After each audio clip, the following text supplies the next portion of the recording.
मुख्यमंत्री जी गरीबों के मसीहा, नौजवानों के जानदार शानदार, महिला के उत्थान के लिए लगातार काम करने वाले बिहार के लोकप्रिय मुख्यमंत्री जी आपके मंच पर आ गए हैं। ताली बजा करके गर्मजोशी के साथ स्वागत करिए, ताली बजा के स्वागत करिए।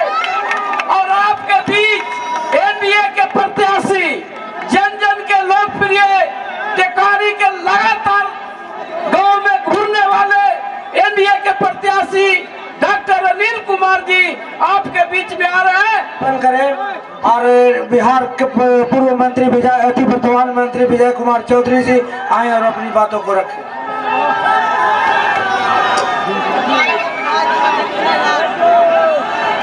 नीतीश कुमार जिंदाबाद, नीतीश कुमार जिंदाबाद। विजय चौधरी जी आए और अपनी बातों को रखें। विजय चौधरी।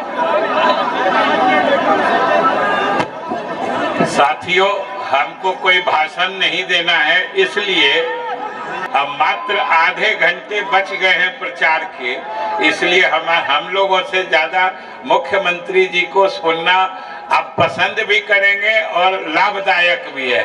हम सिर्फ यही कहेंगे कि हम चुनाव लड़ के आ रहे हैं। पहले प्रथम चरण में पूरे बिहार में एनडीए की हवा चल रही है और टेकारी के युवाओं में तो वो उत्साह है कि ये पूरे बिहार सरकार को टेक लगा सकता है।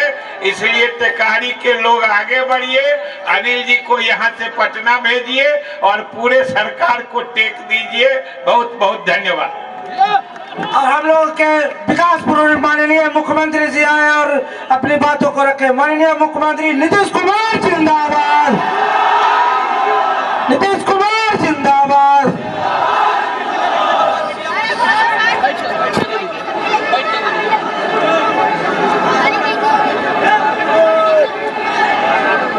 एनडीए प्रत्याशी श्री अनिल कुमार जी हम विधानसभा क्षेत्र टिकारी जिला गया जी आज के इस चुनावी सभा में उपस्थित माननीय मंत्री श्री विजय कुमार चौधरी जी, माननीय पूर्व सांसद श्री राम कृपाल यादव जी, माननीय पूर्व सांसद श्री सुशील सिंह जी, श्री सत्येंद्र कुशवाहा जी विधानसभा प्रभारी, एनडीए घटक दलों के सभी सम्मानित जिला अध्यक्ष एवं प्रखंड अध्यक्षगण, सभी सम्मानित नेतागण एवं कार्यकर्तागण, प्रिंट एवं इलेक्ट्रॉनिक मीडिया के पत्रकार मित्रों, छायाकार बंधुओं, यहाँ उपस्थित बहनों एवं भाइयों, आज के कार्यक्रम में बहुत अच्छी संख्या में बहनों और भाइयों के यहाँ उपस्थित है। मैं इसके लिए आप सबका नमन करता हूँ, आप सबको बधाई देता हूँ। और आप जानते ही हैं कि हम लोगों ने तो बहुत पहले से काम शुरू किया, 24 नवंबर 2005 से, अब 20 साल हो गया।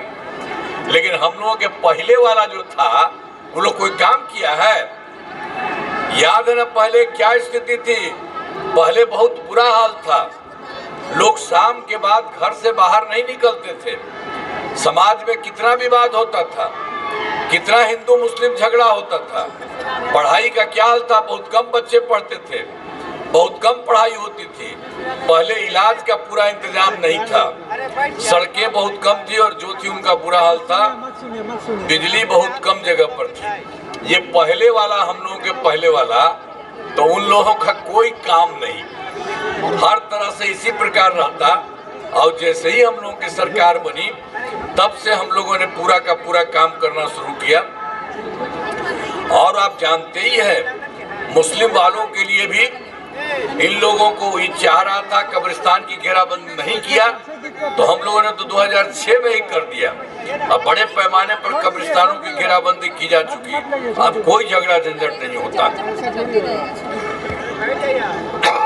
और हिंदू मंदिरों का जी, उसमें भी जहाँ पर होता था वहाँ इधर उधर होता था, तो उसके लिए भी हम लोगों ने कर दिया पुराने हिंदू मंदिरों की घेराबंदी।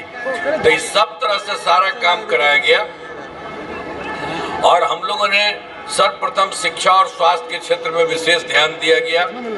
हर प्रकार से एक एक काम किया। और शुरू में तो हमसे कहा, तुम लोगों ने कहा कि नहीं आप ही बना दीजिए। हम लोगों ने बड़े उसके लिए कर दिए, शिक्षकों की बहाली थी। अब उसके बाद फिर उन लोगों का हुआ था तो हमने फिर सरकार की तरफ से भी कर दिया। बिहार लोक सेवा आयोग द्वारा 2,58,000 सरकारी शिक्षकों की बहाली की और उसमें से कुछ लोग शामिल हो गए थे तो 28,976 उसमें शामिल हो गए। हमने कहा कि नहीं, सब लोगों को बना देंगे और उस तरह से लोक सेवा आयोग की जरूरत नहीं है, उसमें काफी कठिन चीज है। तो इसीलिए सब लोगों को करा दिया।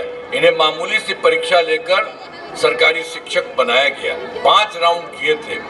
अब 3 राउंड में आप समझिए 2,62,000 लोग पहले वाले थे वो हो गए। अब बचे हैं मात्र 77,000। तो उनके लिए 2 मौके दे दिए हैं और वो भी जितना 2 बार में जितना जल्दी हो जाएगा। तो अभी तो बिल्कुल हम पहले कर दिए थे 3 लाख से थोड़ा ज्यादा थे तो उसमें तो हो ही गया। अब 77 बच गए हैं। और दूसरी तरफ हम लोगों ने लोक सेवा आयोग से भी किया और उसके बाद फिर जनरल से भी कर लिया। तो कुल मिला के 5,20,000 सरकारी शिक्षक के बारे में हो गए। सब तरह से सब काम, स्वास्थ्य सेवाओं में सुधार किया गया। हर तरह से एक एक चीज को देख करके हम लोगों ने काम किया है। राज्य में सड़कों और पुल पुलियों का भी निर्माण कराया गया। एक एक तरह से सब काम किया गया। और आप जानते ही हर तरह से काम करते हुए 2015 में 7 निश्चय के तहत भी हम लोगों ने पूरा का पूरा काम कर दिया। और फिर 2020 में 7 निश्चय 2 के तहत सभी योजनाओं पर काम चल रहा है। बहुत सारा काम पूरा हो गया और जो भी चल रहा है वो अंतिम समय में है। ग्रामीण सोलर स्ट्रीट लाइट हो, हर खेत तक सिंचाई का पानी हो, टेली मेडिसिन हो, बाल हृदय योजना हो, तेजी से काम हो रहा। और उसी में हम उसमें 2020 में 7 निश्चय 2 में हमने भी किया था कि 10 लाख नौकरी और 10 लाख रोजगार होगा। तो 10 लाख नौकरी हो गया है और वो भी थोड़ा बढ़ रहा है। और 10 लाख रोजगार जो हम किए थे उसका शुरू करा दिया बढ़ते हुए, अब हो गया है 40 लाख। यानी अब बता लीजिए कि 10 और 10 थे 20, अब हो गया 50 लाख युवाओं को सरकारी नौकरी रोजगार। और इसके अलावे हम लोगों ने तय कर दिया कि अगले 5 वर्षों में इसके बाद 1 करोड़ युवाओं को नौकरी और रोजगार दे दिया जाएगा। तो अभी देख लीजिए सरकारी नौकरी की भी संख्या काफी होगी। हर तरह से काम किया। और हम लोगों ने तो 2006 में पंचायती राज संस्था और 2007 में नगर निकायों का, इसमें हमने तय किया था कि 50% महिलाएं होंगी। सब कुछ हो गया, एक एक काम हो गया। और फिर 2013 में पुलिस में 35% आरक्षण दिया और जितना यहाँ पर आरक्षण दिया है अब उसमें आप समझ लीजिए बिहार पुलिस में महिलाओं की संख्या है ही अच्छा। देश के दूसरे जगहों पर उस तरह से उतनी बड़ी संख्या नहीं है।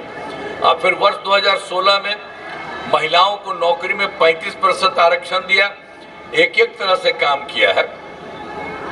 और उसके बाद स्वयं सहायता समूह था जो देश भर का, तो बाहर तो हम जब जाते थे, जब रहते थे दिल्ली में, तो उन लोगों का अच्छा रहता था। लेकिन हम यहाँ जब सरकार बनी गए देखे तो देखा कि बड़ा कम है। तो इसीलिए हमने वर्ष 2006 में विश्व बैंक से कर्ज लेकर राज्य में स्वयं सहायता समूह का, और हमने जीविका भी कहा और जीविका दीदियां भी कहा, बहुत अच्छा हो गया। अब उनकी संख्या 1,40,00,000। और अभी शहरी क्षेत्र में बहुत था, ठीक नहीं था, तो उसके लिए हमने 2024 में शहरी क्षेत्रों में भी स्वयं सहायता समूह का गठन किया। अब उससे भी काम शुरू हो गया। अब तो तुरंत 3,85,000 जीविका दीदियां हो गई और आगे बढ़ रहा है। तो इस तरह से एक एक तरह से काम सब तरह से हुआ। और उसके बाद आपको मालूम है, चाहे हिंदू हो, मुस्लिम हो, अपर कास्ट हो, पिछड़ा हो, अति पिछड़ा हो, दलित हो, महादलित हो, सभी के लिए काम किया गया। और एक जो पहले से था ना मुस्लिम समुदाय का, वो सब तो कुछ चाहता था अपने इलाके के लिए, तो वो लोग कुछ नहीं किया था। तो हम लोगों ने तो कर दिया। मुस्लिम समुदाय के लिए हमने काफी काम किया। मदरसों को सरकारी मान्यता दी गई और उनके शिक्षकों को सरकारी शिक्षकों के बराबर वेतन देते हैं। तो हर प्रकार से सब जगह लोगों को काफी काम किया गया। जैसे देखिए, सभी वृद्ध जनों, दिव्यांग जनों और विधवा महिलाओं को उसको हम लोग दे रहे थे 400 रुपया पेंशन की राशि, अब उसको हम बढ़ा करके कर दिए हैं 1100। तो एक एक तरह से काम कर रहे हैं। और दूसरी बात है, आप जानते ही हैं कि बिजली की भी क्या स्थिति थी। पहले वाली सरकार ने कुछ नहीं किया था, कहीं बाहर नहीं आता था और पटना में भी 8 घंटा रहता था। तो हम लोगों ने जब सरकार आई तब से काम करना शुरू किया। उसमें काफी जरूरत था, चारों तरफ पूरे बिहार में हर जगह काम किया। तो ये करके 2018 में हर घर बिजली पहुंचा दिया। अब इतना हम लोगों को पैसा लगा था कि थोड़ा देर के लिए थोड़ा सा सबके घर में दिए, लेकिन फिर बाद में हमने उसको समाप्त कर दिया। अब लगभग सभी घरेलू उपभोक्ताओं को बिजली में मुफ्त दिया जा रहा है। अब आपको कोई पैसा नहीं, सबको मुफ्त में चल रहा है। एक एक तरह से बात समझ लीजिए। और आपसे तो हम यही कहेंगे कि आपको तो अब मुफ्त में हो ही रहा और सब दिन के लिए होगा।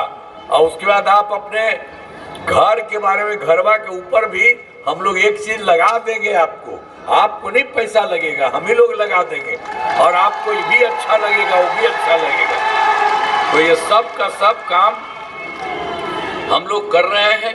हर प्रकार से सब तरह से काम हुआ।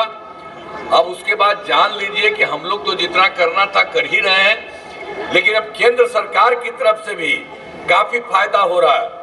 अब जुलाई 2024 के बजट में बिहार को विशेष आर्थिक सहायता के रूप में सड़क उद्योग, स्वास्थ्य, पर्यटन, बाढ़ नियंत्रण के लिए बड़ी राशि देने की घोषणा हुई। फरवरी 2025 के बजट में बिहार में मखाना बोर्ड, एयरपोर्ट की स्थापना, पश्चिमी कोसी नहर के लिए वित्तीय सहायता आदि का घोषणा किया गया। और केंद्र सरकार ने 2018 में देश के कुछ राज्यों में खेलो इंडिया यूथ गेम आयोजन हुआ था। अब उस तरह से इस बार बिहार में भी